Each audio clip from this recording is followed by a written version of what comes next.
All right, welcome in another episode of Hockey Royalty Live, the official podcast of hockeyroyalty.com. Tonight is our episode 1 of our crossover series. We're going to be talking with Ken from SinBinVegas about all things going on in Vegas camp. What's their season looking like? So get in the chat, like, and subscribe. Let's go.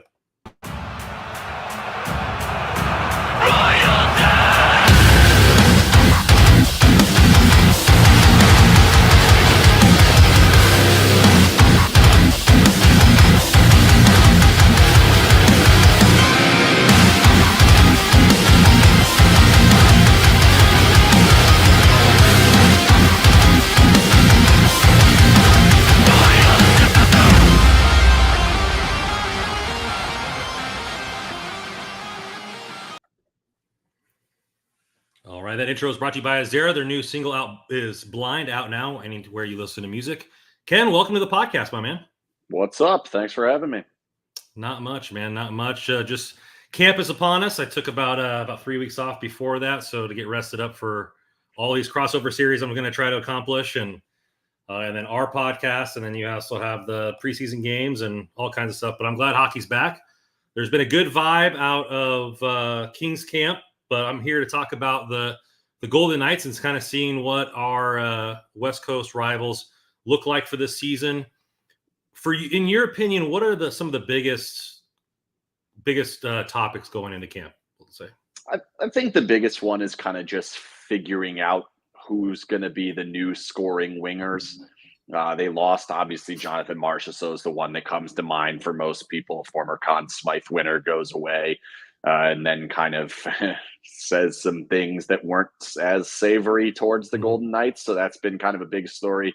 Replacing him is obviously going to be significant. Chandler Stevenson leaves. I don't think anyone thought they should have re-signed Chandler Stevenson for that amount of money, but he does leave. So you do have to replace that in some way. Amadio, Carrier, Mantha, Cotter, like there's a lot from their forward group that's not there. And the players that they brought in to kind of do the job are not exactly ones that you would sit here and say, I'm for sure that that's going to happen. Alex Holtz, kind of a castaway from New Jersey after being the 7th overall pick in the draft a few years ago. Victor Olofsson was like pushing rookie of the year like 4 years ago, and then not so good the rest of his time in Buffalo. Pavel Dorofeev, who a lot of people are excited about in Vegas, but he was a healthy scratch in the postseason for all but about 4 minutes last year. So that's kind of the biggest storyline. I guess intertwined with that is how the lines are going to kind of funnel their way into being a reality on opening night. It's been a little bit surprising what we've seen so far, but I think we might have been surprised no matter what they were doing, because there's reasonably 4 or 5 new forwards in the lineup, and there's really no way around that. Well, that brings us to two of the 6 first questions that I have for you. Vegas lost 36% of their goal scorers last year, goals scored. How do they replace that production? I know you mentioned a few guys' names. Is it really just going to be a wait and see approach, or do you feel like they're going to figure it out? I think the main way that they're going to replace it is getting more, in theory, from players that didn't play games last year. So there was a lot of Mark Stone out at the end of the season, and I know the anger that brings the world when I mention that, but it's true. He did miss about 25 or 30 games towards the end of the season. Like, when does he plan to go on LTIR this year so I can mark it down? You know what? I don't know. I just watch.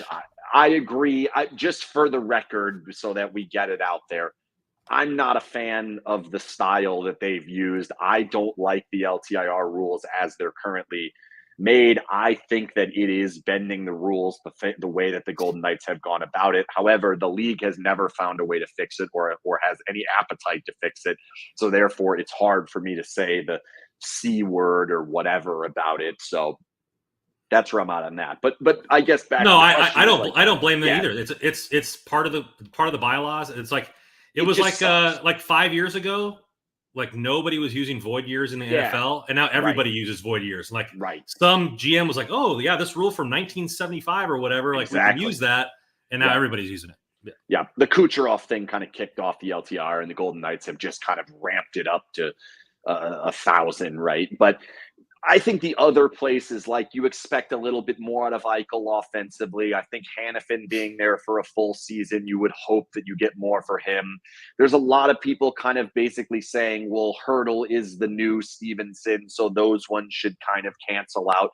Maybe more from Dorofeev, maybe Wah moving up. Like, I think there's a lot of different places where you kind of look at it and you say, and I did this exercise that I don't know what to make of it. But if every single player in the roster has just an average year, they're going to be just fine scoring the puck. Like I think it was like 10th in the league is where they would have been if everyone's average, right? And so you would imagine some guys would be better, some guys would be worse, but at least that gives you kind of some sort of an idea of like, yeah, they did lose a lot of scoring, but it's not 42 goals from Jonathan Marchessault, so he's being replaced by Victor Olofsson, so Victor Olofsson has to do 42 goals. Like, that's not how it's going to go, and I don't think anyone expects it to really go that way. Well, if they don't end up scoring, our first sponsor of the night is through BetterHelp, and Vegas fans can go and get help from BetterHelp. If you're always trying to learn new goals or trying to learn new skills, BetterHelp can help with that. Therapy helps you reconnect with your sense of wonder because your back-to-school era can come at any age. It's helpful for learning positive coping skills. You just set boundaries and it can empower you to be your best self. So if you're thinking of starting therapy, give BetterHelp a try. It's entirely online, designed to be convenient, flexible, and suited to your schedule.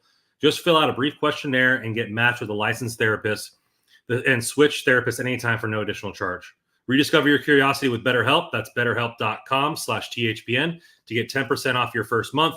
That's BetterHelp, AEHELP.com/THPN. So you've mentioned a couple. Obviously, line one is going to be a huge thing. Olofsson, has he gotten the first run with that in camp so far, or yes, how has that kind of been shaping out? Yeah, that's been kind of the way that they look like they are headed. That's the first guy that they put up there. That seems to be the one that makes the most sense. I think when you look at the history of what Barbashev has done since he's been a Golden Knight, his most success has come with Eichel. So they've kind of said, let's staple him to Eichel and then we'll find something that maybe works. Olofsson has a little bit of history with Eichel. He played together with him in Buffalo. I was digging into the numbers today, and I think that might be overblown for what we've seen because I think everybody kind of says, oh, wow, there's 800 minutes of time that they've played at 5-on-5 together. That's a lot. The problem is he scored 33 goals in the 2 seasons that he played in this at the same time, Olofsson with Eichel in Buffalo. Only 12 of those goals were scored on the power at 5-on-5. So not exactly like a ton of history there that you can, write home and be like, this guy should score 30 because he's with Eichel again. Like, that is the plan, but I do think that they're going to say, let's look at Holtz there. Let's look at Dorofeev there. Let's look at Mark Stone potentially there. Like, I think a lot of guys are going to get a run over the course of however many preseason games those guys play in. I would imagine Eichel probably only plays 2 or 3. But you might see 3 different options in those games. And then once we get into the regular season, I would say by no means is what we see on October 9th against Colorado what you may see 2 weeks later, or heck, even 2 days later. Yeah, the Kings are kind of doing something similar. I mean, Kopitar and Kempe have been together for the last 3 seasons.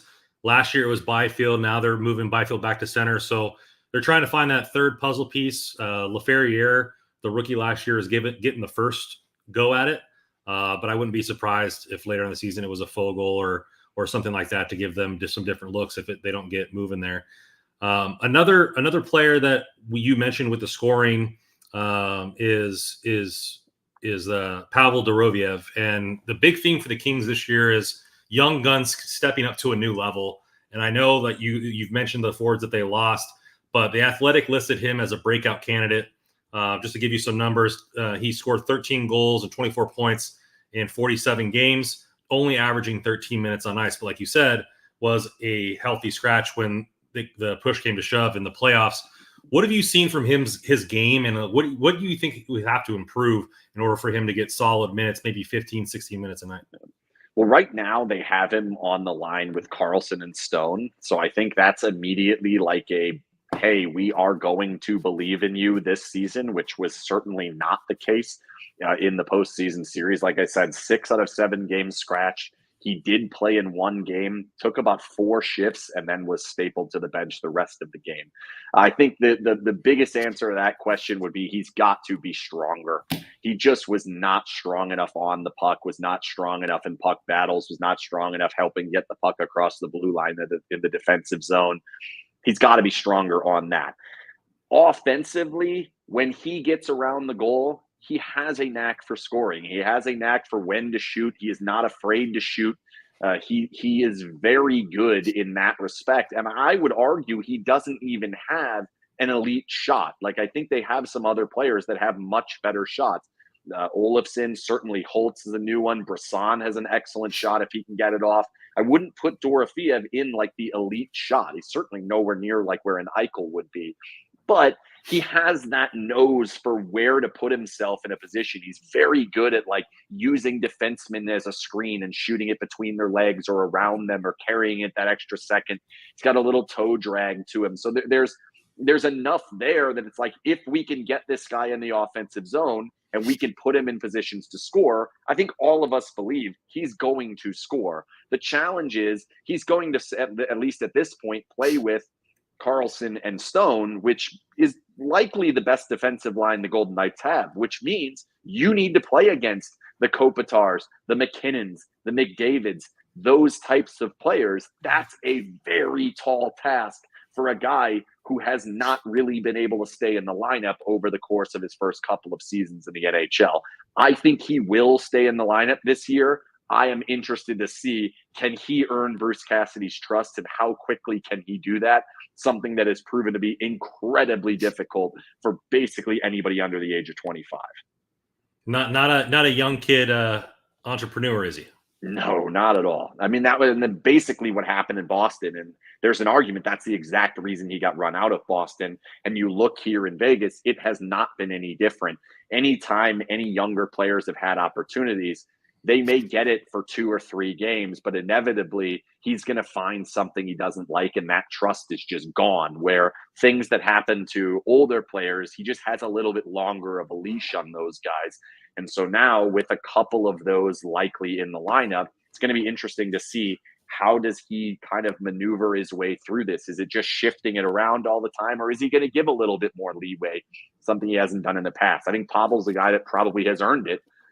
But you put him on that line and he gets beat up by some of the other top lines in the NHL, you're not going to have time but to make a change. They're going to have to find some mix that works. And looking at the players available to him, there's not a lot of great options to find a true first line or find a true trio that doesn't leave the team barren in the middle 6 and down the center. Brisson is another prospect that's been brought up by Corey Prominent of The Athletic as a guy that could potentially make some waves, maybe not in the beginning of the season, but towards the middle of the end as he gets his feet wet. What have you seen from him? And then where's his place in maybe in the lineup to kind of earn some minutes? I am not been really blown away by him. I think when he first came on the scene after they drafted him, there was some definite excitement because of his ability to score. Historically, the Golden Knights have drafted a lot of prospects that are 200-foot players, more conservative style of players. They haven't drafted that flashy offensive guy, which we thought we might be getting in Brisson. He was good in college. He was all right in the AHL. There's been some games where he's been able to get his shot off and do some good things, but it seems like he's slipping down the list here. And when you bring in a guy like a Tanner Lachinsky or like a Zach Aston Reese, and seemingly immediately those guys are above Brendan Brisson, it gives me hesitation to think that this guy's going to make that push, that they believe in him to actually make that leap to go from okay AHLer to good NHLer. Like, I don't know that that's going to happen, but he's still very young. He's going to get great opportunities in the AHL. He's one of the few waiver exempt players on the roster. So he's almost certainly they're going to utilize that. And he's probably going to the AHL to start the regular season, unless there are injuries in the preseason. So he's going to have a good AHL beginning of the season to give himself an opportunity. Where he finds his way into the lineup, it almost certainly has to be next to good players. It's going to have to be next to a Stone, next to a Carlson, next to an Eichel, something like that to give him a chance. Hurdle might fit if they find a way to they've liked the idea of putting a shooter with Hurdle. let Hurdle do all the dirty work down near the goal and then feed pucks out to shooters. Maybe Brisson fits there, but I would be surprised if that happens in 2024. Like, that's probably a next calendar year type thing at the soonest, would be my guess. But things could change. Maybe the guy scores 8 goals in preseason. I don't know. We'll see. Yeah, it's the prospects are always kind of interesting in how, and Vegas has kind of just shipped all their prospects off, and so this is the first kind of couple they've seen develop or have a chance to develop. And there's been good cause. I mean, Glass hasn't really done anything, and Peyton Krebs was supposed to be the linchpin to that trade for Eichel and hasn't really turned out. And so they've kind of had the bird in the hand is worth more than 2 in the bush, right, kind of philosophy. And so now they're trying to see if they can actually mold some of these prospects together. You brought up Thomas Hurdle, huge trade made at the deadline with the LTIR that we talked about, but they made it work this year. Long time San Jose Shark, linchpin of that team, but kind of had a disappointing playoffs. He was mad at himself. He was reported saying in multiple interviews that it took pretty much the whole summer for him to get over, his first real chance at a Stanley Cup, and he kind of blew his opportunity, with how he played. How have been the vibes around him and his interviews to start the camp? Where is he going to fit in the lineup, and what are your expectations for him this season?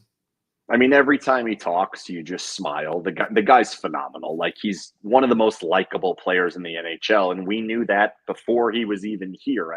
I'm sure Kings fans feel the same way. If you actually take a chance to get to know it's hard to hate him. Player, yeah. He's impossible. He's the best. Like, the guy is hilarious. He comes with a motto already built in: fun must be always. The guy's amazing. Like, everything about him as a human you love. So anytime he talks, you kind of just, I don't know, you just smile and like, this guy's great, right?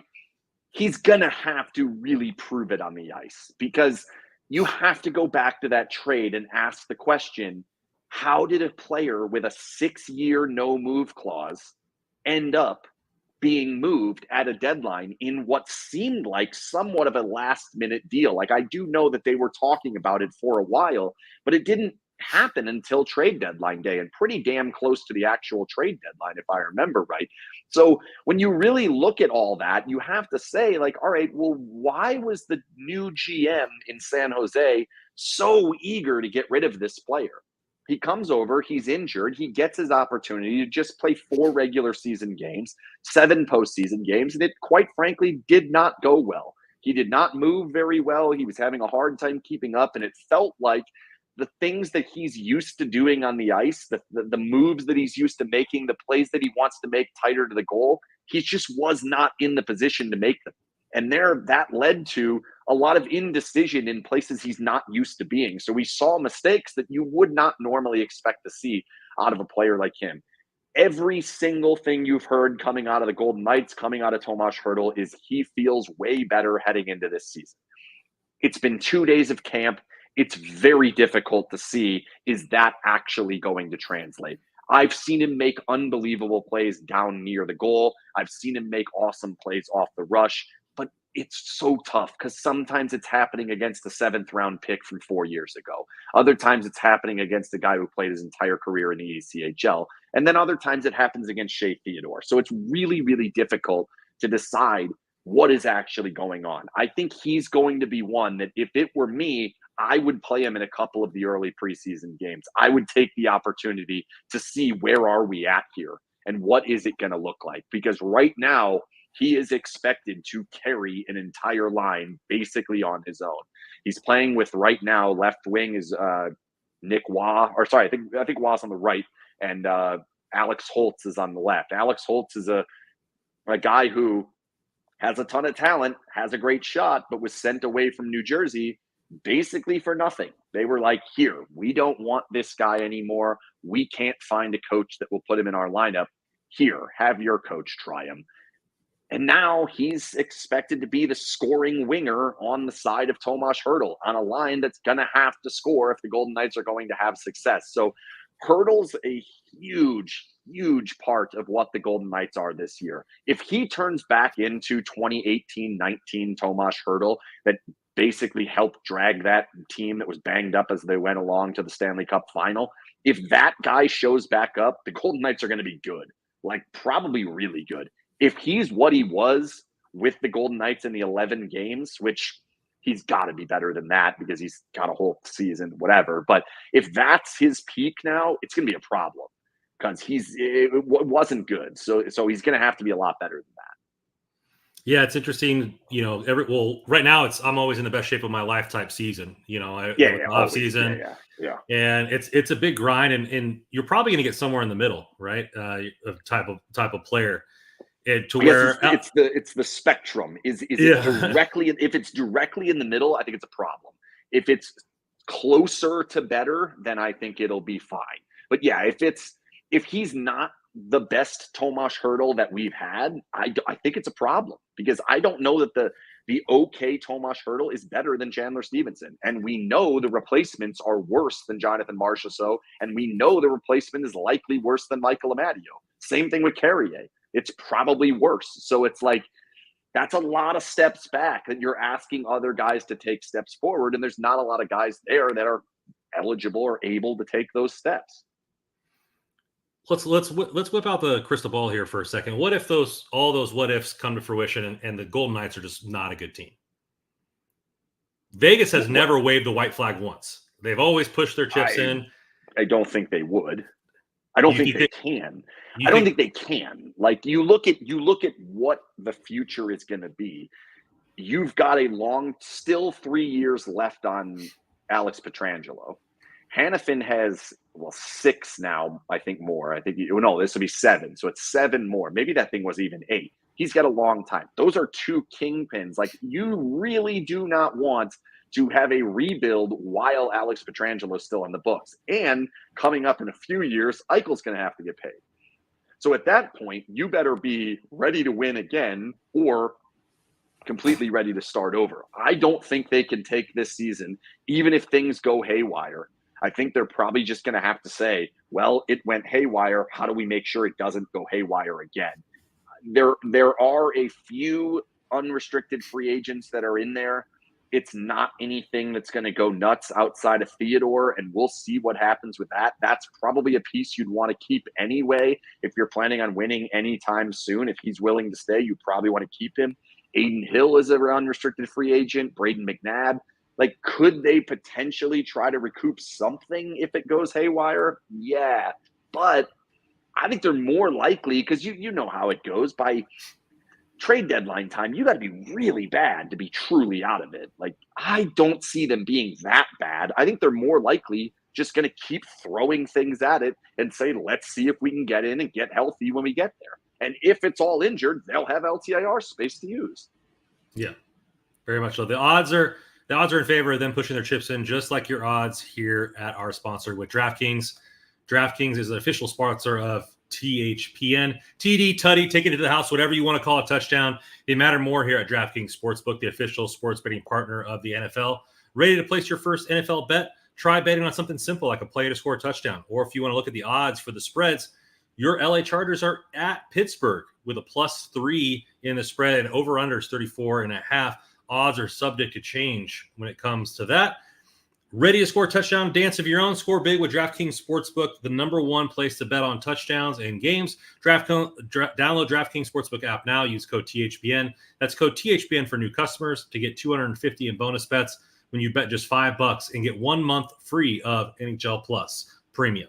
Only on DraftKings, the crown is yours. Gambling problem? Call 1-800-GAMBLER. In New York, call 877-8-HOPE-NY. In Connecticut, help is available for all people gambling. Call 888-789-7777 or visit ccpg.org. Please play responsibly on behalf of Boot Hill Casino and Resort, Kansas. 21 age and eligibility restrictions varies by jurisdiction, void in Ontario. Bonus bets expire 168 hours after issuance. For additional terms and responsible gaming resources, see dkng.co/ftball. NFL Plus Premium offer only available for new and former NFL Plus subscribers. Additional NFL Plus Premium terms at nfl.com/terms. I never understand that. It says new, you get it for new and previous people. So why not just say all people? Pretty much everybody, right? Yeah. So getting into where it seems like they have the most stability is on the blue line.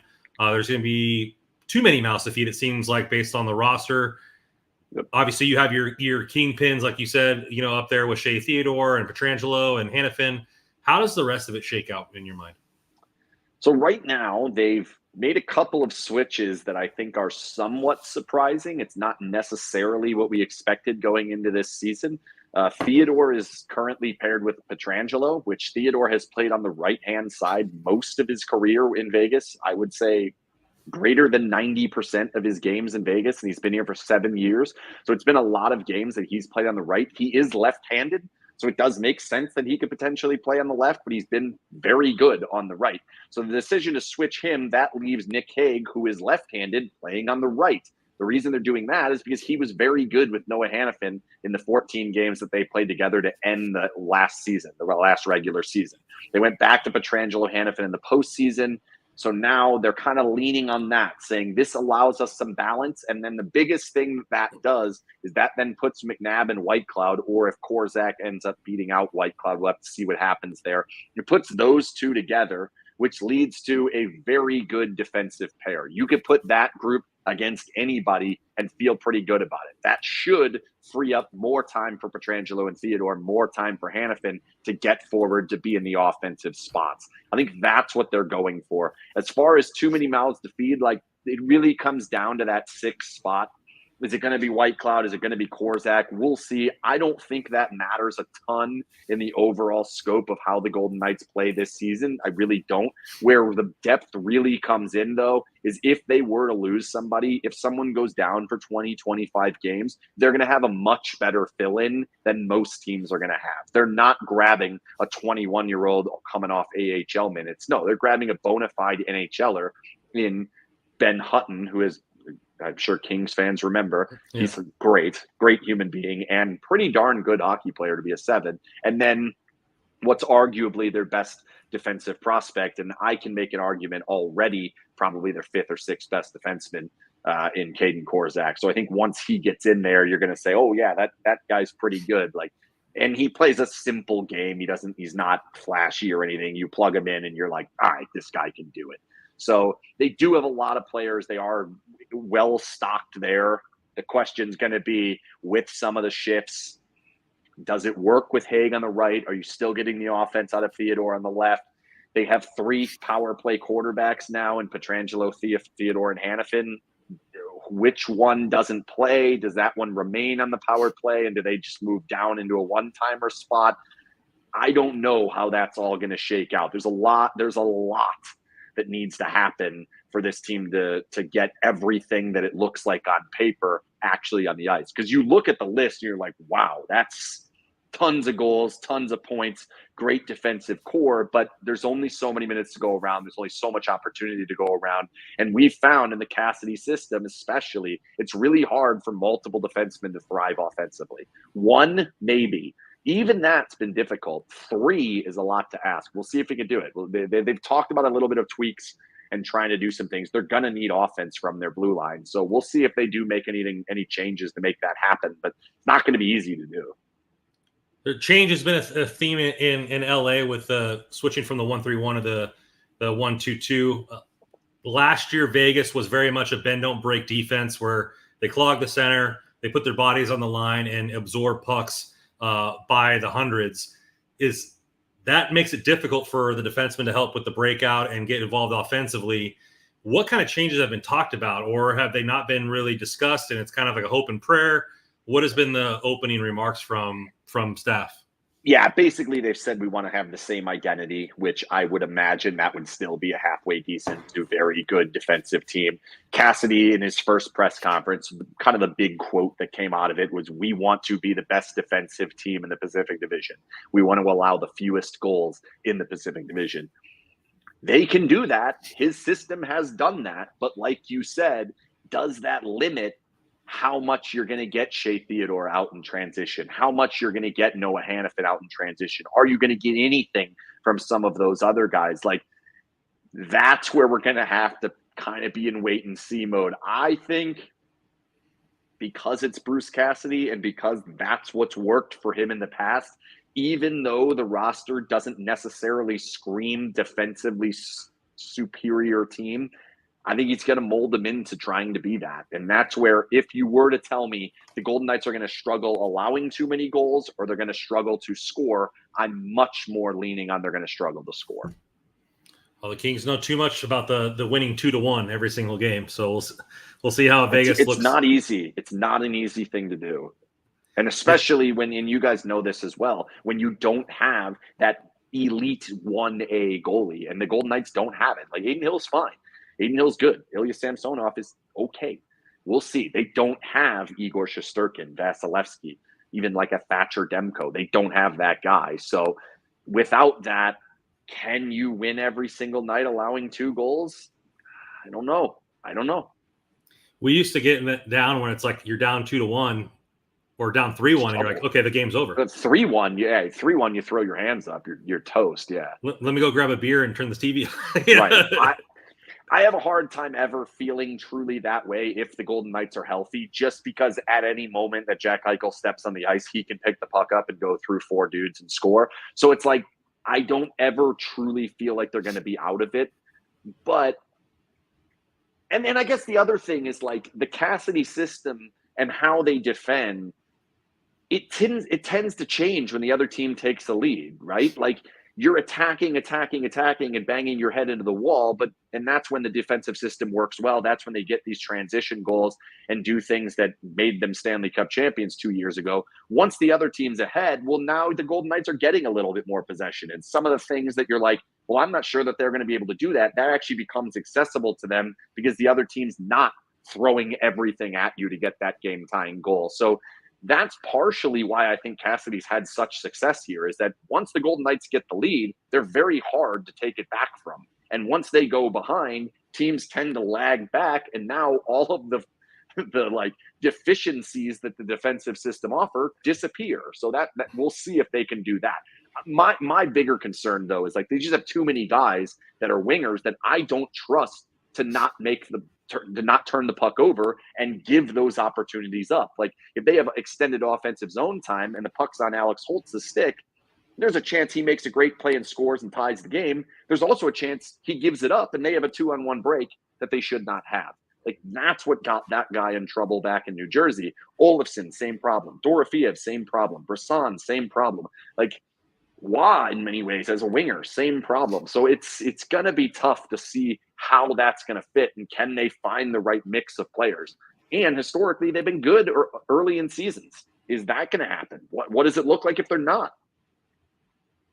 Very, very interesting. Another storyline for the Vegas has been ex-players, like you mentioned, kind of talking out against the team a little bit. The GM was asked about it, and he kind of snapped back saying that we have one of the highest retentions, and it's just part of the game. Logan Thompson came out today and said, I guess Vegas takes all the credit for the good goaltending over there, right? I might not even make an NHL roster. So what is is it just a little bit of clapback from the players? I'm not saying a toxic environment, because that's probably not the right adjective, but is there something difficult that is playing in Vegas or playing for a GM that kind of has the quote unquote cutthroat mentality of they'll do whatever it takes to get the player that they want? I think a big part of it, and it's kind of a weird backwards way of looking at it, is the setup. And I'm not necessarily talking about the hockey setup. I'm talking about where you live, where the airport is, what the weather is, what the taxes are, where the golf courses are. Everything around it is so good. Like, it's perfect for in many ways. Like, you can't beat it. There's no better place to play in the NHL than in Vegas. And that's nothing to do with the hockey. It's just the physical location of it is phenomenal for an NHL player. There's no better place to be rich than Vegas. Like, it's great. I'm not it, but I talk to enough guys that are. So that leads to guys being real sour when they leave. Like, you end up finding your way out of here, and it's like it feels more cutthroat maybe than it actually is. That's not to say that they haven't been cutthroat.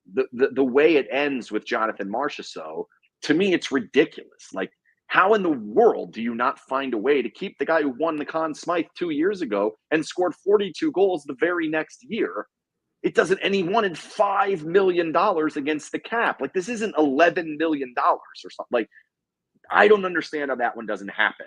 And he spent the entire season saying, please, let's find a way to make something happen. And then it gets down to the end, it doesn't happen, and then no one talks to him. It's radio silent. Hasn't spoken a word to the organization since. Like, that's the type of stuff. Marc-Andre Fleury, told he's going to retire here by the owner, ends up getting traded just kind of out of the blue and finds out on Twitter. Didn't even know that they were trading for another goalie. Goalie coach fired from out from underneath his feet. And they even lied about the goalie coach being fired, which I ended up uncovering. All of these things happen. And it's like, are they cutthroat? Yes. Are they willing to do anything that it takes to get a 1 or 2% bump in their play? Absolutely. Their argument that, like, we had the same retention rate as other teams. If you take all teams in total, sure, maybe they are somewhere in the middle. But bad teams turn players over at a much faster rate than teams that go to the Western Conference Final 4 out of 7 years. Like, they should not, and they are turning players over way more than good teams typically do. And that's why it seems like it's the same thing with Stamkos. So how do you not retain Stamkos? He's the face of your franchise. He's the first Hall of Famer. San Luis was a Hall of Famer, but you know what I mean? Like, he's the guy. Yeah. And they don't find a way. That seems cutthroat. Marchessault's the same way. He was the guy. The last the guy was Marc-Andre Fleury. Also didn't end terribly well with him. We'll see what happens. Mark Stone's the guy now, or Jack Eichel. We'll see.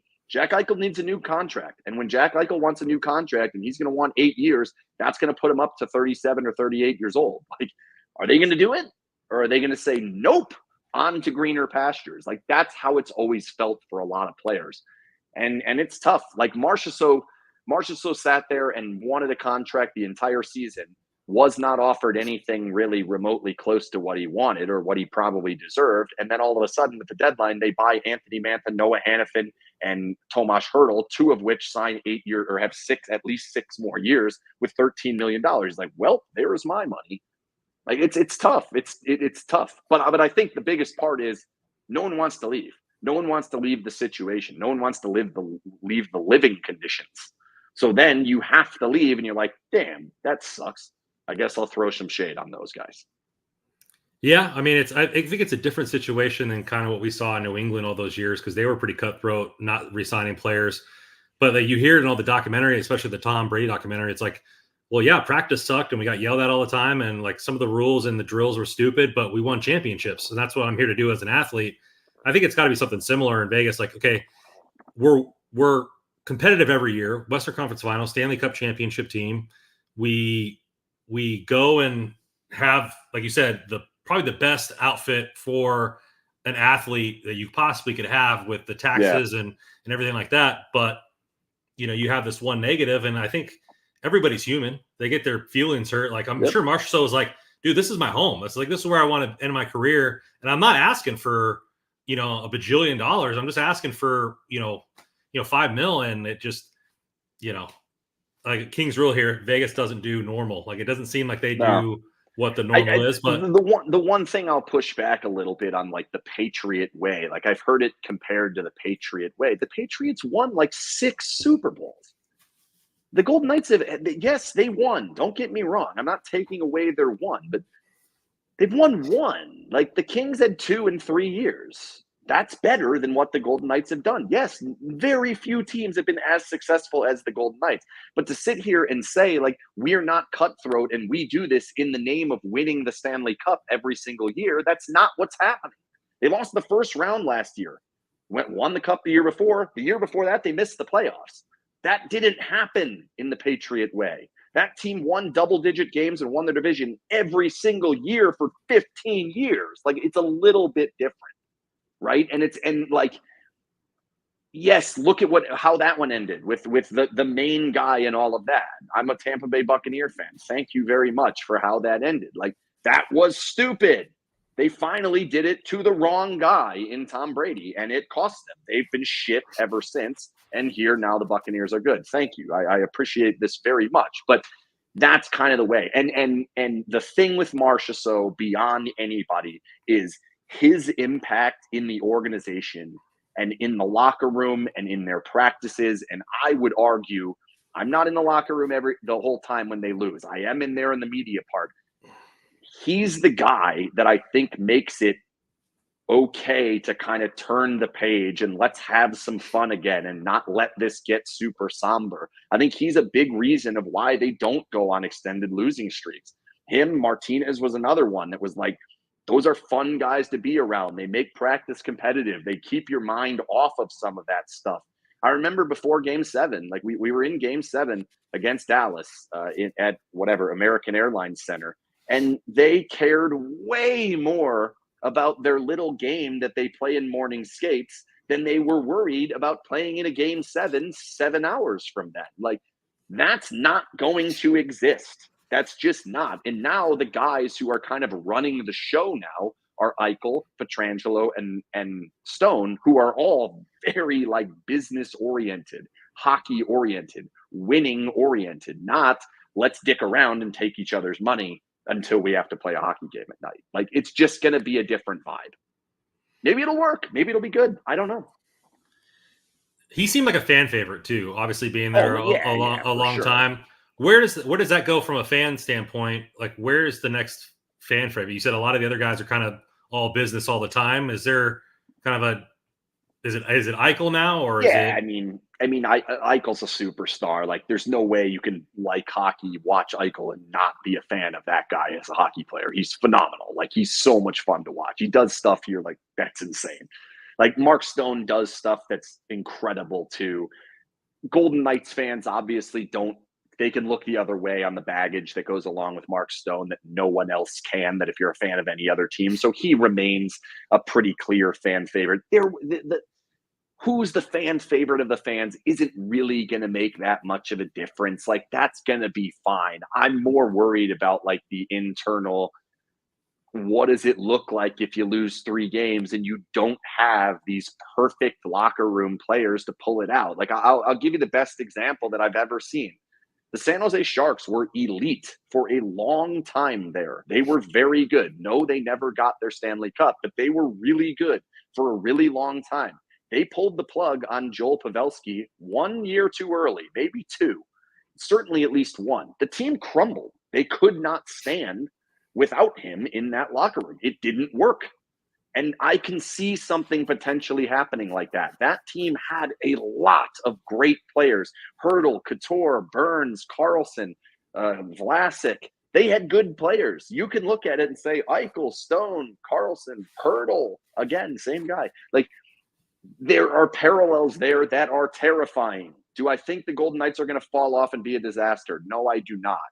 But do I think there's a chance that things don't go as well because they don't have their guy in the locker room anymore? Yeah, I think it's very possible. And it was over nothing. It was over 1 year, maybe at $5 million 5 years from now. That's like 3% of the cap 5 years from now. Like, it's insane to me that they couldn't figure that one out. Maybe it's 4%. That seems like a concern for you. Is that the biggest concern for this upcoming season? If not, what is your biggest concern for the Vegas Golden Knights? I think the biggest concern would be like, how are you replacing the players that have been lost? And Marchessault is clearly at the top of that.